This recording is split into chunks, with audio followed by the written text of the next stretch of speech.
عرازل برین خونه هاتون. بازم کلام میگید توی کوچه همه قلاب میکنن اگه خلاف چون گیر میده الان نقص نور داره کوچه و قرمزه اما مهمونی نیست که یه دافی قر بده. اگه شخص مرد شب خر دست به دستشم پر کنن من در به درشم 800 مسلسل لست و دستم ستفند دشمن من نترسم. شدی محبوب رپ فارس آره قدرت دست ماست.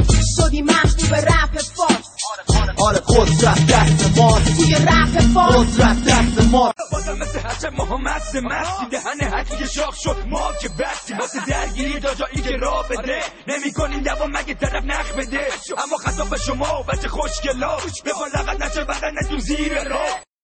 او چی بگم به تو گفتم صبر کن چه که من فکر نکنم بتونم به جایی که میخوام برسم بزنم دم که معروفم کلی پول دارم به چیزی احتیاج ندارم. ویلسون اومده دوباره مثل شیر همون که آهنگاش مثل خونپار ترکی حالا قدرت 2 برابر داریم پس شاخ نشد چون ویلی اومده با هیچ کس